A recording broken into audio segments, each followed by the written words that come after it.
Yes आज हम लोग पढ़ेंगे अध्यारोपण के सिद्धांत पर आधारित कुछ घटनाएं। पहला है व्यतिकरण, दूसरा है अप्रगामी तरंगें और तीसरा है विस्पंद, interference, formation of a stationary wave and third one beats. ठीक है, तो हम लोग एक एक करके इन तीनों के बारे में स्टडी करेंगे। ठीक है, तो सबसे पहले हम लोग बात करेंगे व्यतिकरण के बारे में। तो हम लोग व्यतिकरण के बारे में स्टडी करें तो व्यतिकरण अध्यारोपण के सिद्धांत पर आधारित एक घटना है जिसमें किसी माध्यम में एक ही दिशा में संचरित होती हुई दो कला संबंध, अब ये कला संबंध क्या होता है इसकी बात अपन आगे करेंगे। दो कला संबंध तरंगें परस्पर अध्यारोपित होती है, आपस में एक दूसरे के ऊपर अध्यारोपित होती है, तो व्यतिकरण प्राप्त होता है। तो व्यतिकरण की घटना में क्या होगा? तो व्यतिकरण की घटना में दो कला संबंध तरंगें आपस में अध्यारोपित होगी जिससे एक परिणामी तरंग बनेगी। उस परिणामी तरंग का आयाम एवं तीव्रता कुछ स्थानों पर अधिकतम प्राप्त होगा और कुछ स्थानों पर न्यूनतम प्राप्त होगा, किससे जो वास्तविक तरंगें हैं, जो इंडिविजुअल तरंगें हैं उनकी तुलना में। तो जो पृथक पृथक दो तरंगें थी जो अध्यारोपित होकर के अभी व्यतिकरण कर रही है, उन दोनों तरंगों से परिणामी तरंग की तीव्रता या आयाम या तो अधिकतम प्राप्त होगा या न्यूनतम प्राप्त होगा। वो डिपेंड करेगा कि व्यतिकरण कैसे हुआ है या व्यतिकरण कौन सा हुआ है। ठीक है, तो परिणाम स्वरूप परिणामी तरंग का आयाम एवं तीव्रता अधिकतम कुछ स्थानों पर अधिकतम एवं कुछ स्थानों पर न्यूनतम प्राप्त होगी। अब तीव्रता और आयाम अधिकतम या न्यूनतम प्राप्त हो रहा है तो हम लोग जानते हैं कि किसी तरंग की तीव्रता या किसी तरंग का आयाम अगर अधिक है तो उस तरंग की एनर्जी अधिक होगी। तो कुछ स्थानों पर तरंग में ऊर्जा अधिकतम होगी और कुछ स्थानों पर तरंग में ऊर्जा न्यूनतम होगी, यानी कुछ स्थानों पर ऊर्जा ज्यादा होगी और कुछ स्थानों पर ऊर्जा कम होगी। तो इसका मतलब यह हुआ कि व्यतिकरण की घटना में ऊर्जा का पुनर्वितरण होता है, रीडिस्ट्रीब्यूशन होता है। इसका मतलब है जहां ऊर्जा कम है वहां की एनर्जी ट्रांसफर हुई है मैक्सिमम एनर्जी वाले स्थानों पर। ठीक है, व्यतिकरण दो प्रकार से होता है, एक होता है संपोषी व्यतिकरण और एक होता है विनाशी व्यतिकरण। तो ये संपोषी व्यतिकरण क्या होता है और विनाशी व्यतिकरण क्या होता है, इनकी आगे डिटेल में चर्चा करेंगे। संपोषी व्यतिकरण वो होता है जहां समान कला में व्यतिकरण होगा, दो तरंगें आपस में समान कला में अध्यारोपित होगी तो वहां तीव्रता और आयाम अधिकतम प्राप्त होगा, और जहां तरंगें विपरीत कला में अध्यारोपित होती है तो वहां परिणामी तरंग की तीव्रता और आयाम न्यूनतम प्राप्त होगा। तो ये दो प्रकार से व्यतिकरण होता है, संपोषी और विनाशी व्यतिकरण। तो अभी हम थोड़ी सी चर्चा कर लेते हैं ये कला संबंध क्या है इसके बारे में। तो हम लोग बात कर रहे हैं कला संबंध तरंगें एवं कला संबंध स्रोत के बारे में। तो कला संबंध तरंगें वे तरंगें होती है जिनके मध्य कलांतर फाई समय के साथ नियत रहे। किसके साथ? समय के साथ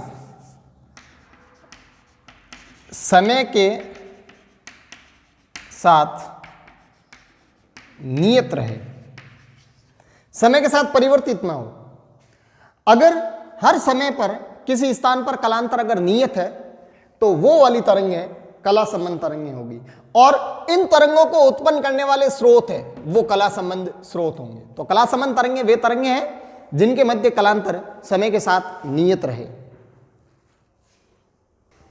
यस, अब हम लोग बात करने वाले हैं व्यतिकरण की गणितीय व्याख्या के बारे में, यानी व्यतिकरण का मैथमेटिकल कैसे एक्सप्रेशन किया जाता है, उसको कैसे व्यक्त किया जाता है या उसकी क्या स्टडी है उस पर बात करेंगे।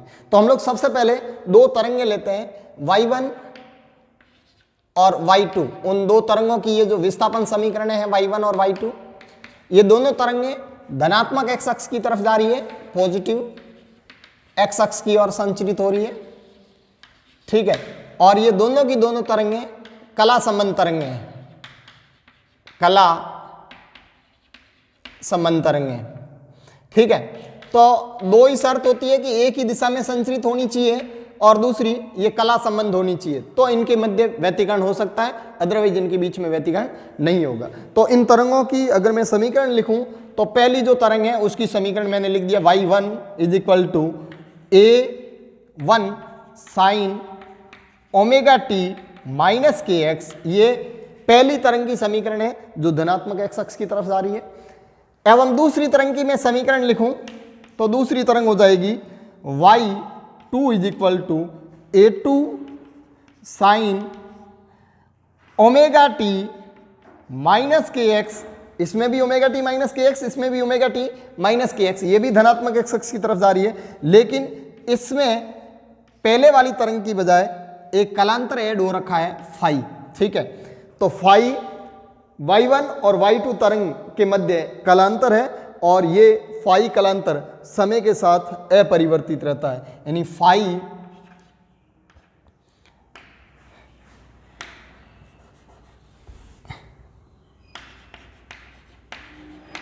समय के साथ अपरिवर्तित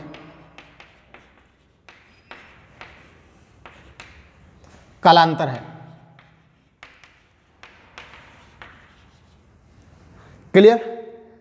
अब देखें, अब ये दोनों तरंगें आपस में अध्यारोपित होगी और अध्यारोपित होकर के एक परिणामी तरंग बनाएगी, जो परिणामी तरंग है वो व्यतिकरण की तरंग होगी। ठीक है, तो इन दोनों तरंगों का अगर अपन अध्यारोपण करवाएं तो यहां से हम कहेंगे कि अध्यारोपण के सिद्धांतानुसार, अध्यारोपण के सिद्धांतानुसार, अध्यारोपण के सिद्धांतानुसार परिणामी तरंग की जो समीकरण हो जाएगी वो y is equal to y1 plus y2 होगी।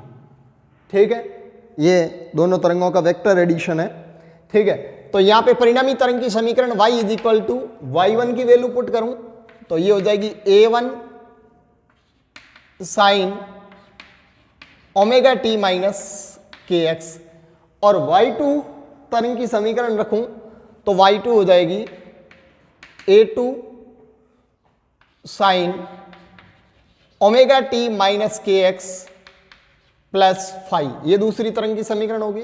ये दोनों तरंगें जिनकी आवृत्तियां समान हैं, ठीक है, धनात्मक एक्स अक्ष की ओर संचरित हो रही है और प्रारंभिक कला कोण इनके बीच में फाई है, लेकिन इन दोनों तरंगों का आयाम एवं तीव्रता भिन्न भिन्न है। इसका आयाम a1 है और इसका आयाम a2 है। ठीक है, तो दो भिन्न भिन्न आयाम एवं समान आवृत्ति की तरंगें धनात्मक एक्स अक्ष की ओर संचरित होती हुई परस्पर अध्यारोपित होती है, जिससे अध्यारोपण के सिद्धांतानुसार परिणामी तरंग की इक्वेशन ही कुछ आएगी। ठीक है, अब हम लोग इसको आगे सॉल्व करते हैं। तो यहाँ एक चीज यहाँ देखिए कि यहाँ पे ये वाला एंगल और ये वाला एंगल समान है, तो इसको मैं फॉर एग्जांपल यहाँ जस्ट इस इक्वेशन को छोटा लिखने के लिए इसको मैं कुछ लिख दूं, अलग नाम दे दूं, इसको अल्फा नाम दे दिया इसका। ठीक है, अगर मैंने इसका अल्फा नाम दिया तो यहाँ से ये जो तरंग की समीकरण लिखी जा सकती थोड़ी शॉर्ट में लिखी जाएगी। कैसे? y is equal to a1 sine alpha, alpha को वापस पुट करेंगे, हमने माना है यहाँ पे। ठीक है, तरंग को छोटा लिखने के लिए a2 बराबर sine alpha plus phi. Clear? यहां पे ये साइन a प्लस बी है और साइन a प्लस बी का मैं फॉर्मूला लगाऊंगा यहां पे, तो इसको तो एज इट इज लिख दूं a1 sine alpha plus a2, और यहां मैं फॉर्मूला लगाऊंगा साइन a प्लस बी का, तो साइन a प्लस बी का हो जाएगा साइन a कॉस बी, ये a है और ये b है, plus cos a sine b।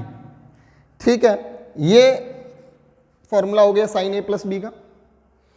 अब मैं वापस a2 को अंदर मल्टीप्लाई करूं तो इसको मैं लिख सकता हूं a1 sine alpha plus a2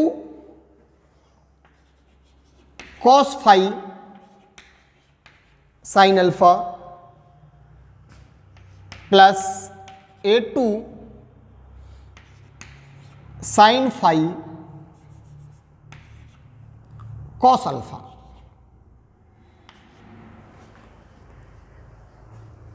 या थोड़ा गौर से देखें तो इसमें भी साइन अल्फा आ रहा है और इसमें भी साइन अल्फा आ रहा है। ठीक है, तो साइन अल्फा यहां से कॉमन लिया जा सकता है, तो ये वाली इक्वेशन कुछ बन जाएगी। इधर देखेंगे तो यहां से इस इक्वेशन को मैं इधर लाऊं तो इधर देखें y is equal to sine alpha को यहां से कॉमन ले लिया। ये देखिए इसमें और इसमें ये साइन अल्फा है, तो इन दोनों में से साइन अल्फा को कॉमन लेने के बाद में यहां पे क्या रहा, पहले पद में रहा a1 प्लस दूसरे पद में रहा a2 cos फाई, और यहां से मैंने कॉमन ले लिया साइन अल्फा को, और उसमें हो जाएगा a2 sine phi into cos alpha. ये एक इक्वेशन बनी मेरे पास। ठीक है, जबकि हम लोग जानते हैं कि तरंग की समीकरण तो कुछ ऐसी होती है, किसी भी तरंग की समीकरण होती है a sign omega t minus k x plus five, इस टाइप से किसी तरंग की समीकरण होती है, और ये दो पदों का एडिशन है। तो इसको हम लोग अगर सिंगल पद में बदलना चाहें तो मैं यहां पे देखिए ये है साइन अल्फा और इधर है कॉस अल्फा, तो ये साइन अल्फा है तो इसको मैं कॉस थीटा मान सकता हूं। ये मान लिया मैंने, इसको आर कॉस थीटा। ठीक है, और इसको मैंने मान लिया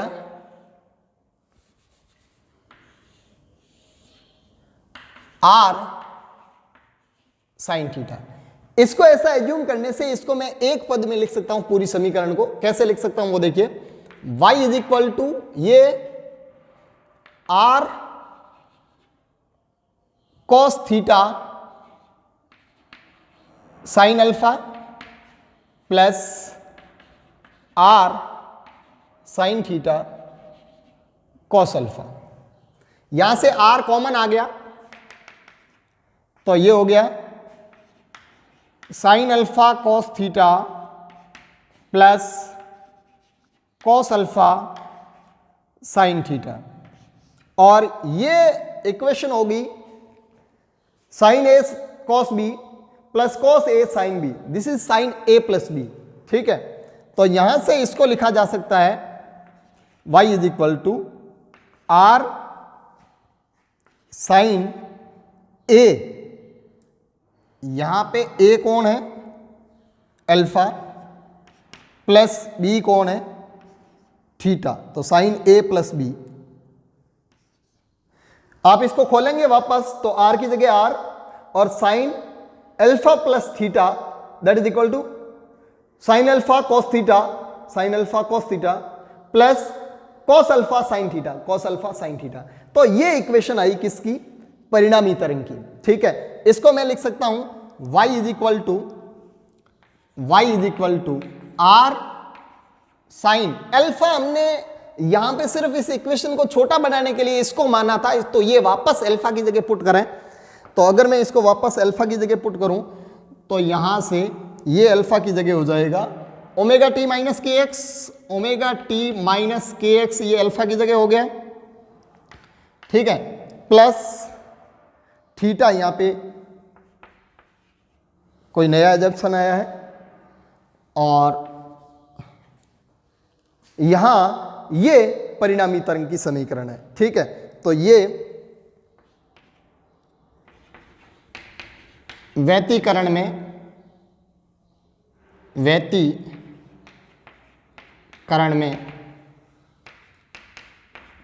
परिणामी तरंग की समीकरण है। तो ये व्यतिकरण में परिणामी तरंग की समीकरण आई, जहां r परिणामी तरंग का आयाम है और थीटा प्रारंभिक कला कोण है परिणामी तरंग का। ठीक है, तो यहां पे r, यहां r परिणामी तरंग का आयाम,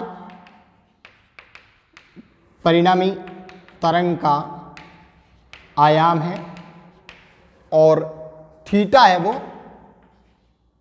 कला कोण है, कला कोण।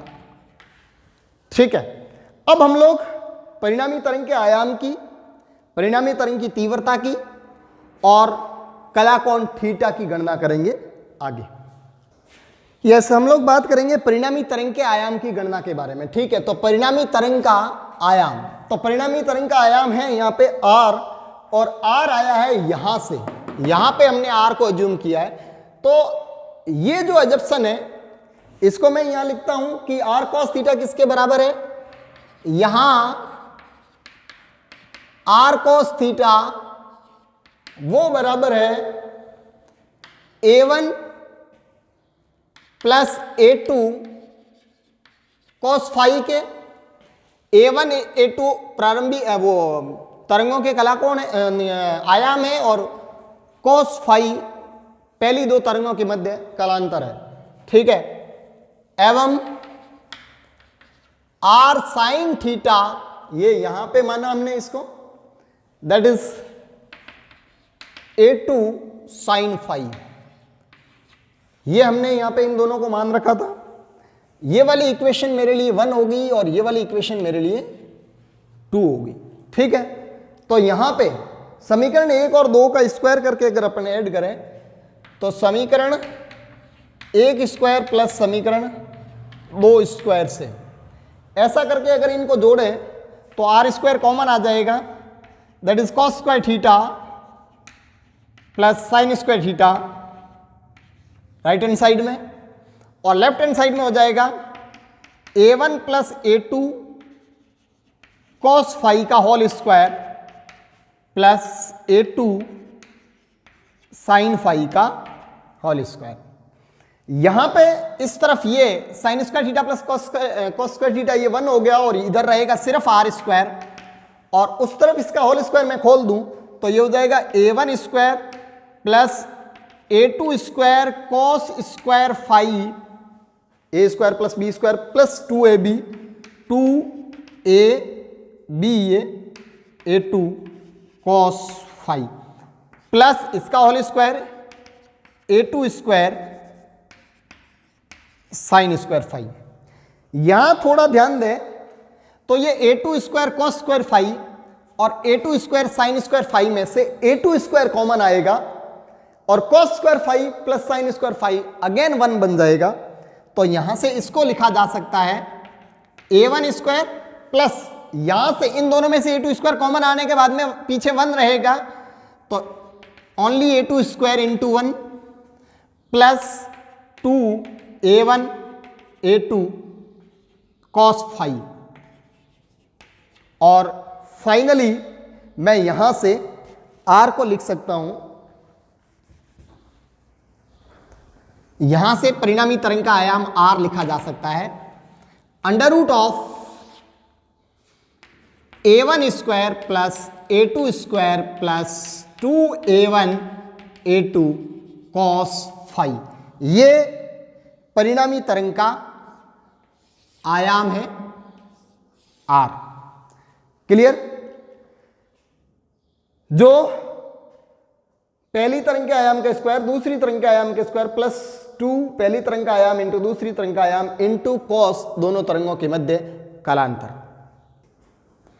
अब हम लोग परिणामी तरंग के कलाकोण की अगर अपन बात करें तो परिणामी तरंग का कलाकोण ये है थीटा।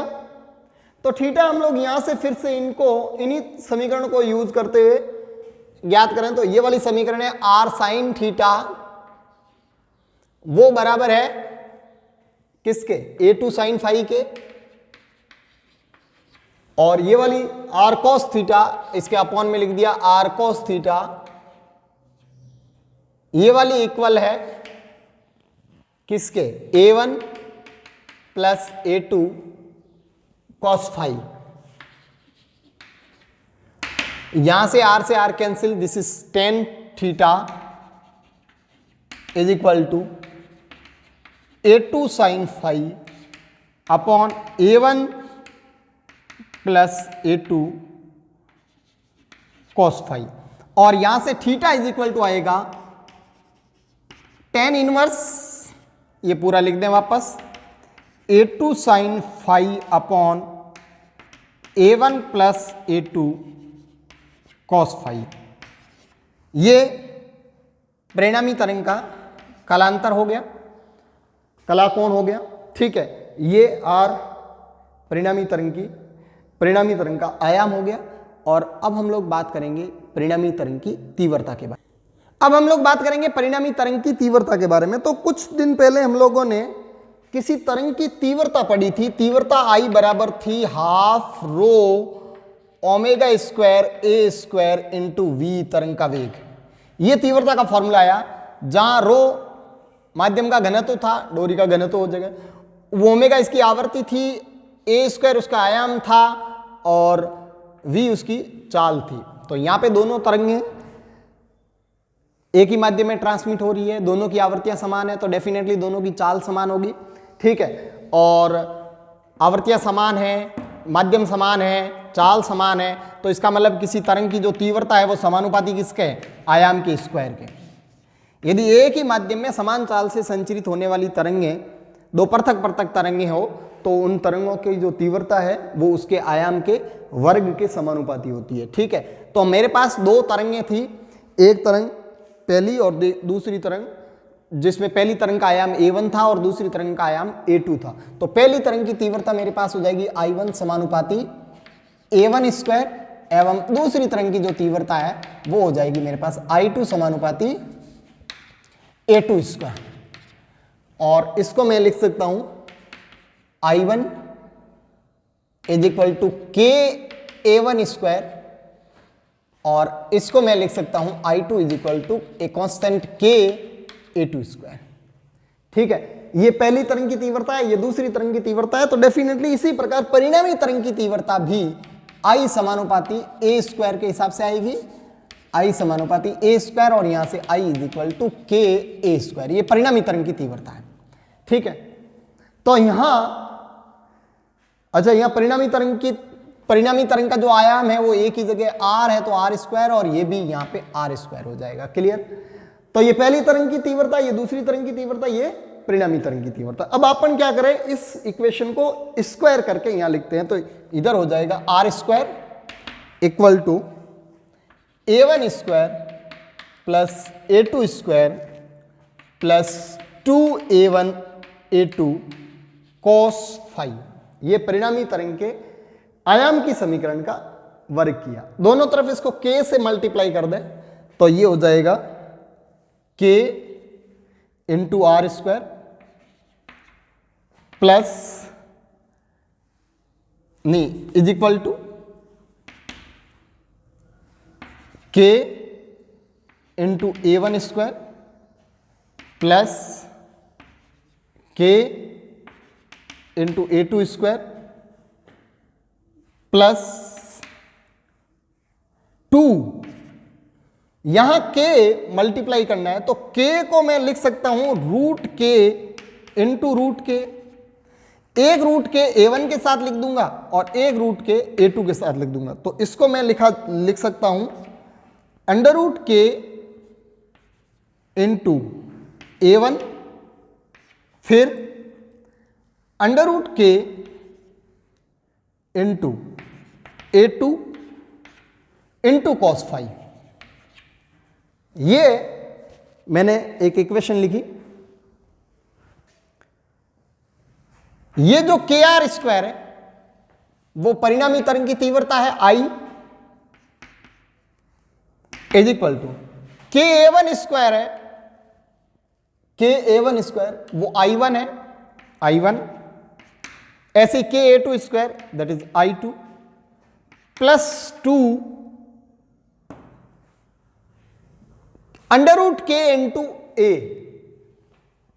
इस समीकरण का अगर मैं अंडर रूट ले लूं दोनों तरफ तो under root I1 is equal to under root के इंटू ए1 यह प्राप्त होता है। तो अंडर रूट के इंटू ए1 की जगह मैं लिख सकता हूं अंडर रूट I1, ऐसे ही अंडर रूट के इंटू ए2 की जगह लिख सकता हूं under root I2 into cos phi. यह किसी परिणामी तरंग की तीव्रता की समीकरण को व्यक्त करता है व्यतिकरण के अंदर। अब हम लोग दो समान आयाम और समान आवर्ती कि कला संबंध तरंगों का व्यतिकरण करवाते हैं, यानी जिसमें पहली तरंग का आयाम a1 दूसरी तरंग का आयाम a2 आपस में इक्वल है और उसको मैंने मान लिया a, और दूसरी तरंग की पहली तरंग की आवृत्ति i1 दूसरी तरंग की आवृत्ति i2 को इक्वल i0 के इक्वल माना। ठीक है, तो अब हम लोग परिणामी तरंग के लिए आयाम और आवृत्ति की बात करें तो परिणामी तरंग का आयाम का फॉर्मूला होता है ये, जिसमें मैं लिख सकता हूं r is equal to under root of a1 square जो कि a स्क्वायर है प्लस a2 स्क्वायर भी a स्क्वायर है plus 2 a1 into a2 a into a square हो जाएगा इंटू कॉस फाई। और अगर मैं परिणामी तरंग की आवर्ती की बात करूं तो यहां पे आवर्ती I is equal to I1 I0 है प्लस I2 भी I0 है plus 2 under root I0 into under root I0 that is also I0 into cos phi. अब इनको आगे सॉल्व करें तो यहां से ये हो जाएगा अंडर रूट, तो ये a square into a square 2a square plus 2a square cos five, और इसको मैं लिख सकता हूं 2a स्क्वायर कॉमन आ जाएगा अंडर रूट के अंदर 2a स्क्वायर कॉमन, और ये हो गया 1 प्लस कॉस फाइव। ऐसे ही तीव्रता के लिए मैं इसको लिख सकता हूं I0 plus I0 2I0 plus ये वाला 2I0 कॉस फाइव। ये 2I0 और 2I0 4I0 नहीं हो जाएगा, ध्यान रखना, बिकॉज इसके 2I0 के साथ कॉस अल्फा है, कॉस फाइव। अब यहां से इसको 2I0 को कॉमन लिया जा सकता है 2I0 कॉमन, और ये हो जाएगा 1 प्लस कॉस फाइव। आगे और लेते हैं इसको। यस, यहां तक नोट करने के बाद में हम लोग फिर से इस आर को फॉर्मूलों के इधर लिखते हैं। तो आयाम का सूत्र r is equal to 2a square में से a स्क्वायर बाहर आ जाएगा जो कि हो जाएगा a, और अंडर रूट के अंदर रहेगा 2 ब्रैकेट में 1 प्लस कॉस फाइव, और तीव्रता के फॉर्मूले में ये है I is equal to 2I0 1 plus cos five. ठीक है, और हम लोग जानते हैं यहां आपको पता है cos five is equal to cos square 5/2 minus sine square 5/2। एक फॉर्मूला होता है cos 2 theta is equal to cos square theta minus sine square theta.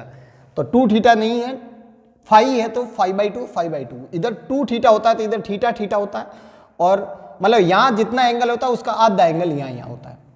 तो यहां से मुझे चाहिए 1 प्लस कॉस फाइव, यानी इधर की तरफ -1 होगा तो वो इधर आएगा तो 1 + 1 हो जाएगा, तो ये हो जाएगा कॉस फाइव, और इधर मुझे चाहिए -1, तो -1 में कैसे लाऊंगा, इसको साइन को कॉस में कन्वर्ट करूं तो कॉस स्क्वायर 5/2 माइनस साइन को 1 माइनस कॉस स्क्वायर 5/2 लिखा जा सकता है।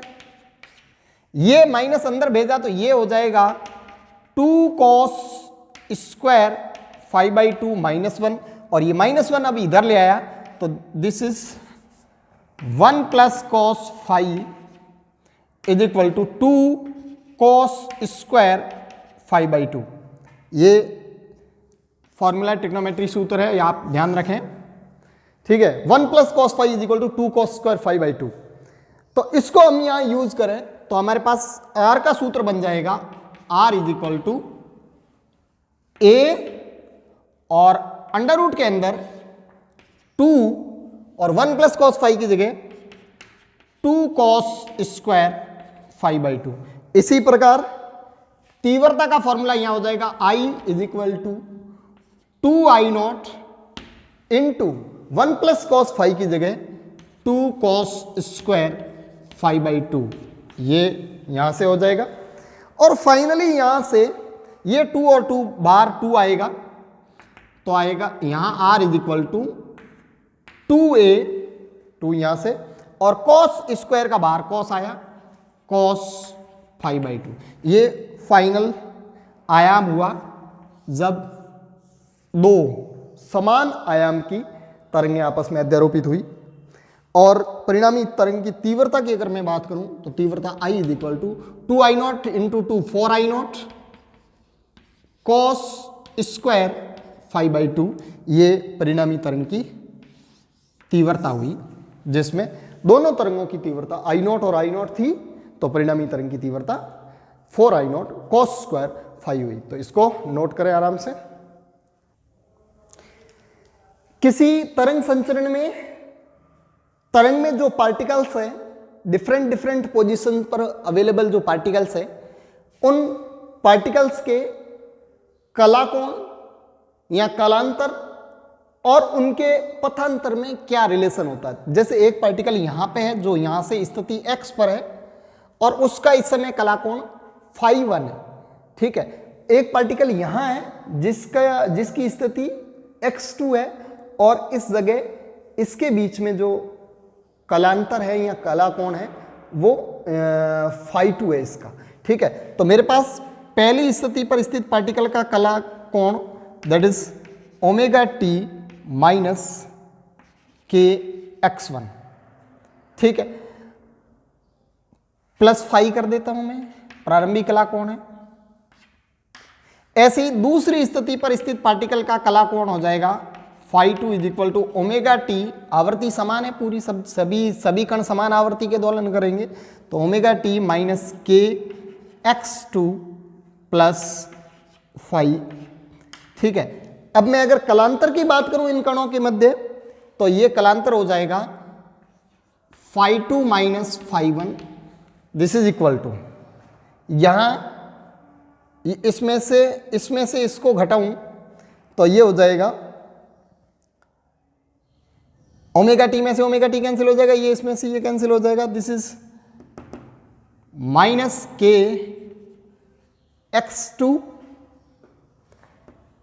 माइनस माइनस प्लस के x1, और फाइनली यहां से ये आएगा φ2 minus φ1 is equal x1 minus x2, और ये हो गया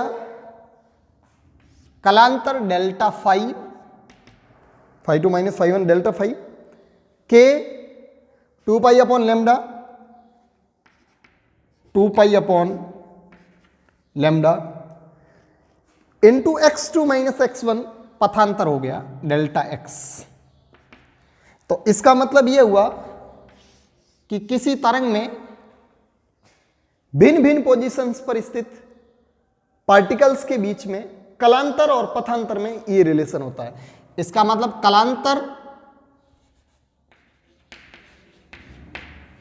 is equal to 2 pi upon lambda into पथांतर, ठीक है। वैसे भी हम लोग जानते हैं कि यहां से लेकर के यहां तक पथांतर है लेमडा, तो लेमडा पथांतर पर स्थित पार्टिकल्स के मध्य कलांतर होता है 2 पाई का, यहां से लेकर के यहां तक लेमडा पथांतर है। ये दूरी यहां से, ये तरंग इधर जा रही है और ये यहां से लेकर के यहां तक की दूरी लेमडा है। तो लेमडा पथांतर पर स्थित कणों के मध्य कलांतर 2 पाई का, ठीक है, और एकांक पथांतर पर स्थित कणों के मध्य कलांतर 2 पाई अपॉन लेमडा का होगा। तो डेल्टा x पथांतर पर स्थित कणों के मध्य जो कलांतर होगा वो delta phi is equal to 2 pi upon lambda into delta x। ये सिंपली ऐसे भी हम लोग कैलकुलेट कर सकते हैं कि लेमडा पर स्थित कणों के मध्य किसी तरंग में लेमडा दूरी पर स्थित कणों के मध्य कलांतर होता है 2 पाई, एकांक दूरी पर स्थित कणों के मध्य कलांतर होता है 2 पाई अपॉन लेमडा। तो डेल्टा x दूरी डेल्टा एक्स दूरी मतलब डेल्टा एक्स पथांतर पर स्थित कणों के मध्य जो कलांतर होगा वो delta phi is equal to 2 pi upon lambda into delta x. इसको नोट करें आप। अब हम लोग बात करें संपोषी व्यतिकरण, कंस्ट्रक्टिव इंटरफेरेंस और विनाशी व्यतिकरण, डिस्ट्रक्टिव इंटरफेरेंस के बारे में। संपोषी व्यतिकरण वो व्यतिकरण होता है जब दो समान कला संबंध तरंगें परस्पर समान कला में अध्यारोपित होती है, और विनाशी व्यतिकरण में दो कला संबंध तरंगें परस्पर विपरीत कला में अध्यारोपित होती है। तो संपोषी व्यतिकरण में तो तरंगें समान कला में अध्यारोपित होगी और विनाशी व्यतिकरण में तरंगें विपरीत कला में अध्यारोपित होगी। समान कला में वे तरंगें होती है जिनके मध्य कलांतर 0 हो या 2 पाई हो या 4 पाई हो या 2n पाई हो, ये समान कला में हुई। और विपरीत कला में कलांतर पाई, 3 पाई, 5 पाई या 2n + 1 पाई, यानी कलांतर पाई का सम गुणज है तो समान कला में हुई, और कलांतर पाई का विषम गुणज है तो विपरीत कला में हुई। अगर समान कला में है तो पथांतर 0 यानी दोनों तरंगें एक साथ, यहां पथांतर लैम्डा यानी एक तरंग पूरी हुई और फिर उसके साथ दूसरी तरंग मिली है, यहां पथांतर 2 लैम्डा या 3 लैम्डा यानी लैम्डा का पूर्ण गुणज पथांतर हो तो उसको समान कला में कहेंगे तरंगे। और अगर विनाशी व्यतिकरण में पथांतर λ/2, 3 λ/2, 5 λ/2 या 2n + 1 λ/2, यानी अगर पथांतर λ/2 का विषम गुणज है तो वे तरंगे विपरीत कला में होगी। तो जो तरंगे समान कला में अध्यारोपित होती है वहां से संपोषी व्यतिकरण की घटना घटित होती है, और दो तरंगे अगर विपरीत कला में अध्यारोपित होती है तो वहां से विनाशी व्यतिकरण की घटना घटित होती है।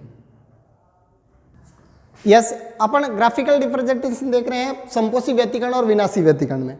संपोषी व्यतिकरण में जैसे ये एक तरंग है ब्लू कलर की, ये तरंग y1 है, मान लो इस तरंग का नाम, ये ब्लू कलर वाली तरंग है जिसका नाम है y1। दूसरी ये येलो कलर की तरंग है जिसका नाम है y2, और y1 और y2 दोनों यहां से समान कला में अध्यारोपित हुई और फिर ऐसे आगे बढ़ रही है।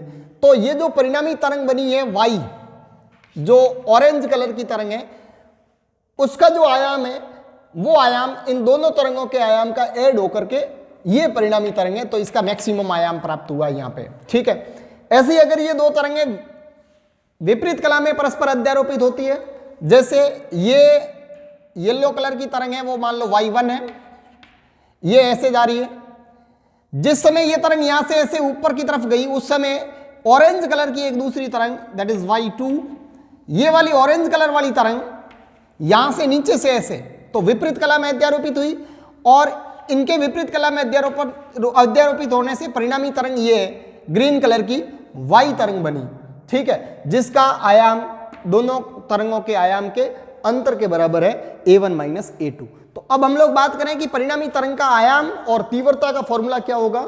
तो हमारे पास परिणामी तरंग के आयाम और तीव्रता के जो सूत्र होते हैं वो सूत्र है, आयाम का सूत्र होता है a = √of a1² + a2² + 2a1 a2 cos phi, एवं तीव्रता का जो फॉर्मूला होता है वो I = I1 + I2 + 2 √I1 √I2 * cos phi, ये तीव्रता का फॉर्मूला होता है। यहां पे इसमें जो phi की वैल्यू होती है वो होती है 2n पाई, और इस व्यतिकरण में जो phi की वैल्यू होती है वो होती है 2n + 1 2n + 1 पाई। और हम लोग जानते हैं कि cos 2n पाई ऑलवेज 1 होता है, और इधर की तरफ हम लोग ये जानते हैं कि cos 2n + 1 पाई ऑलवेज -1 होता है। तो इन दोनों ये दोनों वैल्यूज इस फॉर्मूले में अगर रखी जाए तो परिणामी तरंग का जो आयाम आएगा वो आयाम आएगा a = अंडर के अंदर a1² + a2² + 2a1 a2 cos phi की वैल्यू 1 और ये हो जाएगा under root of a1 plus a2 का whole square, a1 square plus a2 square plus 2a1 a2 under root a1 a2 का होल स्क्वायर, और इससे अंडर रूट से होल स्क्वायर कैंसिल हो जाएगा, तो ये a मैक्सिमम होगा जो कि a1 प्लस a2 होगा, जो कि आप ग्राफ में भी देख सकते हैं कि परिणामी तरंग का जो आयाम है वो a1 प्लस a2 है। इन दोनों का ऐड होकर के यहां इतना प्राप्त होगा। समपोषी व्यतिकरण के लिए मैं तीव्रता यहां लिखूं तो I is equal to I1 plus I2 plus 2 under root I1 I2 और cos फाई समपोषी व्यतिकरण के लिए 1 होता है। ठीक है, तो यहां से ये हो जाएगा I is equal to under root I1 plus under root I2 का होल स्क्वायर। ये अंडर रूट I1 का स्क्वायर है, ये अंडर रूट I2 का स्क्वायर है, plus 2 under root I1 I2 यानी a square plus b square plus 2ab, this is a plus b का whole square. ये I मैक्सिमम है समपोषी व्यतिकरण में। अब अपन बात करें विनाशी व्यतिकरण के लिए, तो विनाशी व्यतिकरण के लिए मैं ये यूज करूंगा, तो आयाम हो जाएगा विनाशी व्यतिकरण में, आयाम वो हो जाएगा a is equal to a1 square plus a2 square plus 2a1 a2 cos phi की जगह -1, और ये हो जाएगा a is equal to under root of a1 minus a2 का होल स्क्वायर, और ये a मिनिमम होगा a1 माइनस a2। ये विनाशी व्यतिकरण में परिणामी तरंग का आयाम है।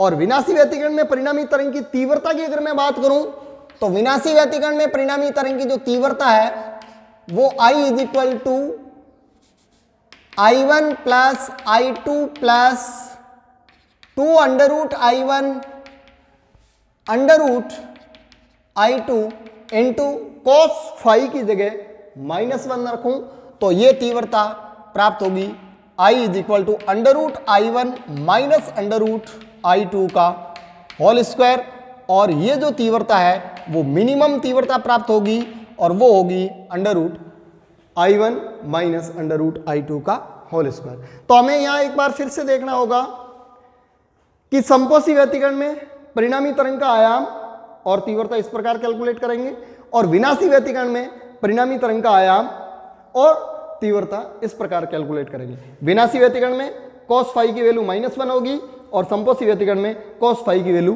+1 होगी। ठीक है, यस, इस बार हम लोग देख रहे हैं कि मेरे पास दो समान आयाम और समान आवर्ती की कला संबंध तरंगे हैं, उनका मैं समपोषी व्यतिकरण देखूंगा और उनका विनाशी व्यतिकरण देखूंगा, और समपोषी व्यतिकरण में परिणामी तरंग का आयाम कितना होगा और विनाशी व्यतिकरण में परिणामी तरंग का आयाम तीव्रता और आयाम दोनों कितने होंगे। ठीक है, तो हम लोग जानते हैं कि समपोषी व्यतिकरण में फाई बराबर होता है 2n पाई और विनाशी व्यतिकरण में फाई बराबर होता है 2n + 1 पाई। तो यहां से जो cos फाई की जो वैल्यू होगी cos phi by 2, this is cos phi by 2, तो n pi, cos phi by 2 की वैल्यू n पाई, और इसमें cos फाई बाई 2 की value cos 2n + 1 pi by 2। ठीक है, तो cos पाई की जो वैल्यू होती है वो +1 या -1 होगी, जबकि cos 2n पाई बाई 2 का विषम गुणज कोई सा भी हो इसकी वैल्यू ऑलवेज 0 होगी। ठीक है, तो अगर मैं यहां पे इस वाले व्यतिकरण में अगर मैं आयाम की बात करूं तो यहां पे इसका आयाम हमेशा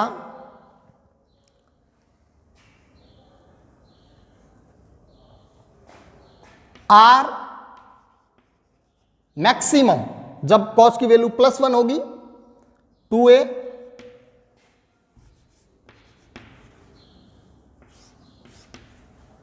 या फिर ऐसे कह सकेंगे R maximum is equal to ±2a, वो प्लस या माइनस परिमाण का फर्क है। और तीव्रता की मैं बात करूं यहां पे तो I maximum is equal to cos square 5/2 की वैल्यू +1 या -1, तो स्क्वायर है तो हमेशा प्लस होगा, तो 4I0। ये परिणामी तरंग की तीव्रता हुई और ये परिणामी तरंग का आयाम हुआ। और इधर ये हमेशा 0 होगा, तो यहां पे इसका आयाम R मिनिमम 0 और I मिनिमम भी 0 होगा। तो अगर दो समान आयाम और आवर्ती की तरंगों का विनाशी व्यतिकरण हो तो उनका परिणामी तरंग का आयाम और परिणामी तरंग की तीव्रता 0 प्राप्त होगी। और दो समान आयाम और आवर्ती की तरंगों का संपोषी व्यतिकरण हो तो परिणामी तरंग का आयाम 2a और परिणामी तरंग की तीव्रता 4I0 प्राप्त होगी। यह आपको दिया हुआ है कि दो कलासमान तरंगों के आयामों का अनुपात 3:2 है। दो कलासमान तरंगें हैं मेरे पास और उनके आयामों का अनुपात 3:2 है। जो दिया हुआ है आपको वो दिया हुआ है A1/A2 that is equal to 3/2। ये आपको गिवन है, ये आयामों का अनुपात दिया हुआ है। आपको बोला कि इनके व्यतिकरण में, इनका व्यतिकरण होगा वो संपोषी व्यतिकरण भी हो सकता है और विनाशी व्यतिकरण भी होगा। तो इनके व्यतिकरण में अधिकतम और न्यूनतम तीव्रताओं का अनुपात, जब संपोषी व्यतिकरण होगा तो अधिकतम तीव्रता होगी और जब विनाशी व्यतिकरण होगा तो न्यूनतम तीव्रता प्राप्त होगी। तो उनका अनुपात पूछा है, यानी आपको पूछा है कि आई मैक्सिमम संपोषी व्यतिकरण में और आई मिनिमम विनाशी व्यतिकरण में इसका अनुपात कितना होगा। तो हम लोग जानते हैं कि किसी भी दो तरंगों के संपोषी व्यतिकरण में आई मैक्सिमम प्राप्त होता है वो √I1 प्लस √I2 का होल स्क्वायर होता है, और विनाशी व्यतिकरण में आई मिनिमम होता है वो होता है √I1 माइनस √I2 का होल स्क्वायर होता है। ठीक है, यहां पे मैं √I2 का ऊपर नीचे भाग दूं तो ये बन जाता है √I1/I2 +1 अपॉन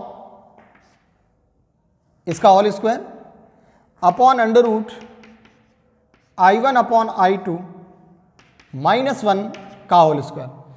और हम लोग जानते हैं कि I समानुपाती होता है a स्क्वायर के, तो यहां से I1/I2 that is equal to A1/A2 का होल स्क्वायर।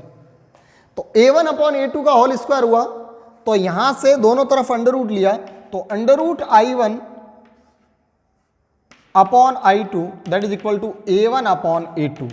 तो ये वाली वैल्यू मैं अगर यहां पे पुट करूं तो ये हो जाएगा A1/A2 √I1/I2 की जगह A1/A2 +1 अपॉन A1/A2 -1 का होल स्क्वायर कर सकता हूं, ऊपर नीचे होल स्क्वायर, ऊपर नीचे स्क्वायर है। ठीक है, तो यहां से A1/A2 की वैल्यू 3/2 ये पुट करूं तो यहां से इसको लिख सकता हूं 3/2 +1 अपॉन 3/2 -1 का होल स्क्वायर। और 3/2 +1 हो जाएगा मेरे पास 3/2 +1 5/2 और 3/2 -1 दिस इज 1/2 का होल स्क्वायर। 1/2 2 से 2 कैंसिल, दिस इज 25/1। तो आपका जो रेशियो पूछा है वो आपको पूछा I maximum ratio I minimum, तो उसका आपका आंसर होगा 25:1। ये आपका फाइनल उत्तर होगा। ठीक है, तो आप सबसे पहले आपको गिवन है A1/A2 का रेशियो, A1/A2 के रेशियो से आप ये फॉर्मूला लगाओगे, तीव्रताओं की मैक्सिमम तीव्रता और मिनिमम तीव्रता का रेशियो ये हो जाएगा। फिर आपने इसको ऐसे रीअरेंज किया, फिर हम लोग तीव्रता और आयाम में रिलेशन जानते हैं, उससे हम लोग ने √I1/I2 की वैल्यू को कैलकुलेट किया A1/A2 के रूप में। A1/A2 के रूप पदों में यहाँ पे जैसे ये फॉर्मूला बनाया तो A1/A2 हमें गिवन है तो उसको रखा, तो आई मैक्सिमम और आई मिनिमम का रेशियो आया।